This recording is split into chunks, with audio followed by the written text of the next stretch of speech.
Olá, meus irmãos, muito bom estarmos juntos nessa transmissão e ela tem o objetivo hoje de nos situarmos um pouco no contexto que envolve um pouquinho o livro de Levítico, visto que vamos começar, se Deus permitir, a estudar esse livro no próximo final de semana. Então, a nossa ideia é compartilhar com os irmãos algumas coisas que vão ajudar-nos a entender melhor esse livro que nós vamos estudar, que é o livro de Levítico. Eu vou compartilhar algumas imagens com os irmãos e aí nós vamos conversando a respeito. Esta primeira imagem, ela mostra para nós o momento em que o povo de Israel sai do Egito. Mais ou menos aqui da cidade de Ramsés, eles foram descendo, atravessaram nessa região aqui o mar chamado Vermelho, mas que não é vermelho, é azul, mas de fato seria Mar de Juncos. Parece-nos estreito, mas de fato não é tão estreito assim. Eles atravessam e descem e entram aqui então no deserto do Sinai ou península do Sinai. Essa região na época não pertencia ao Egito ainda, mas com alguns anos depois, muito tempo depois, mais recentemente, essa região passa a ser do Egito. E hoje é a região do Egito, o Egito que é um país do norte da África, mas tem essa parte aqui que está na Ásia.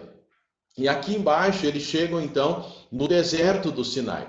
Quando eles saíram, eles estão andando pelo deserto. Uma das coisas que o Senhor manda que seja construído, e a gente vê isso no livro do Êxodo, é um tabernáculo. E quando eles chegam aqui, eles ficam aproximadamente um ano nessa região aqui do Monte Sinai, antes de subirem sentido a Canaã. E aí tem toda aquela história que eles vão rodar pelo deserto, mais ou menos aqui nessa região, para depois eles entrarem para a terra de Canaã, por esse lado que está fazendo a curva aqui, passando por Moabe, por Edom. Mas voltando aqui, eles ficaram aproximadamente um ano nesse deserto aqui, e nesse deserto o Senhor então deu as leis de purificação para eles, que é o que nós vamos estudar no livro de Levítico. Tabernáculo já montado e sendo transportado para o local que eles iam. Nós temos aqui o tabernáculo, que era todo cercado de linho, de tecido de linho branco, madeiras, que eram as colunas, vamos assim dizer, de madeira de acácia. Aqui nós temos, deixa eu ajeitar o mouse aqui, nós temos o portão principal, aqui a cerca de linho, madeira de acácia, o portão principal. Logo na entrada tinha aqui o altar de bronze, onde era oferecido os holocaustos. Neste canto aqui, possivelmente, era o local onde se juntava as cinzas. Possivelmente era nessa região aqui. Depois do altar do holocausto vinha a pia, aonde o sacerdote lavava a mão e os pés antes de entrar na tenda. Nesse primeiro ambiente aqui, nesse pátio, todo o povo podia entrar, porque ele tinha que levar o animal para sacrifício até o sacerdote. Tinha todo um ritual que ele mesmo fazia, que a pessoa fazia, e aí depois quem assumia era o sacerdote. Então essa parte aqui todos podiam entrar. Na tenda, somente o sacerdote e o sumo sacerdote é quem podiam entrar. Na primeira parte, que eram duas partes, na primeira parte chamada lugar santo, o sacerdote podia entrar. E lá tinha 3 objetos no lugar santo. Tinha a mesa com os pães da proposição, tinha o candelabro, conhecido também como menorá, e também tinha o altar de incenso. E a última parte lá no fundo tinha o Santo dos Santos, aonde estava a Arca da Aliança. Veja o tamanho do acampamento. A Bíblia diz que saíram do Egito mais ou menos 600 mil homens, sem contar mulheres e crianças. Então tenta imaginar o tamanho desse acampamento, e as pessoas iam tanto pela manhã quanto à tarde, elas eram livres para irem até lá e levar o seu sacrifício. A disposição lá no acampamento era mais ou menos assim: tabernáculo no meio, virado para leste.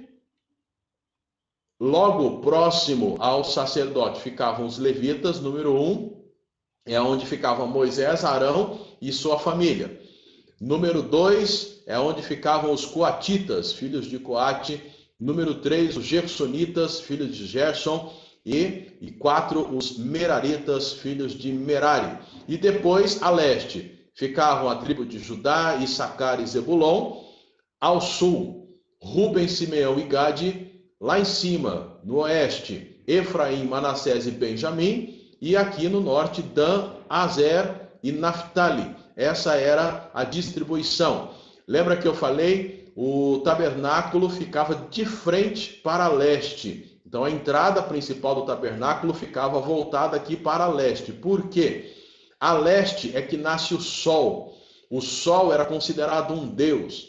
Por isso Deus mandou fazer o tabernáculo de frente para o sol. Para que, quando a pessoa entrasse no tabernáculo, ela virava as costas para o chamado Deus Sol, mostrando que ela iria adorar ao Deus verdadeiro, que era o Deus que se manifestava ali no tabernáculo. Joia? Esse é um pouquinho do contexto que nós vamos estudar. Então, dentro de Levítico, tudo basicamente vai girar em torno do tabernáculo, dentro do tabernáculo, falando para o povo, falando para o sacerdote e todo o sistema sacrificial daquela época. Vamos ver um pouquinho da imagem desse tabernáculo. Lá no sul de Israel tem uma réplica, e é essa réplica que nós estamos vendo, do tabernáculo em tamanho real. Então todas as peças, elas foram construídas de acordo com as medidas que temos no livro de Êxodo. Aí o portão externo, o portão principal da entrada. Ao entrar, já vemos o altar de bronze, onde era oferecido o sacrifício. Observe que nos cantos ele é mais alto, os chifres ou os cantos mesmo, que era depositado sangue. O sacerdote sempre passava o sangue do sacrifício ali. Aí a representação dos animais que na época eram sacrificados.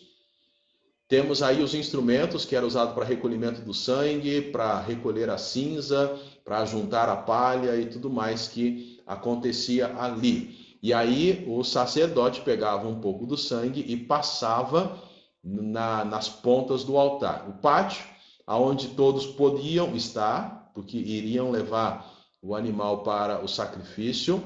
A pia, aonde o sacerdote lavava as mãos e os pés antes de entrar na tenda. E aí a encenação dele lavando as mãos. E agora então ele vai entrar no lugar santo, primeiro ambiente do tabernáculo, onde nós temos as 3 peças: mesa da proposição dos pães à direita, à esquerda a menorá, o candelabro, e ao fundo o altar de incenso.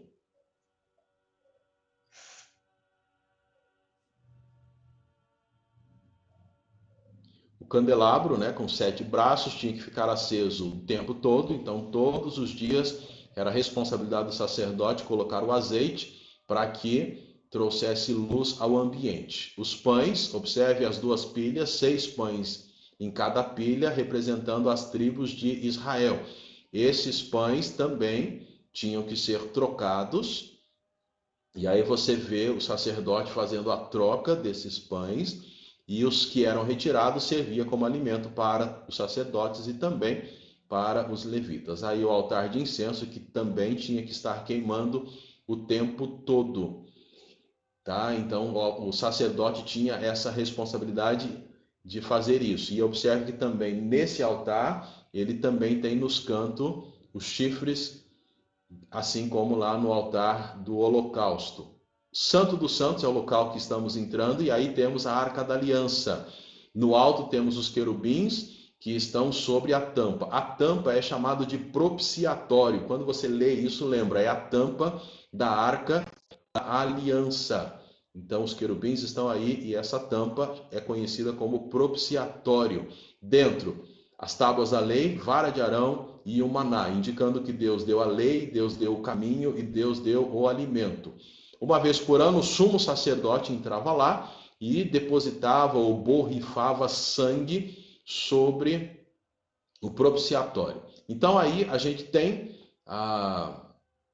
essa réplica do tabernáculo que está no sul de Israel, e tudo que a gente vai aprender, tudo que fala e mostra aí, de fato indica a pessoa e a obra de Cristo que Cristo iria fazer quando ele viesse. Tá joia?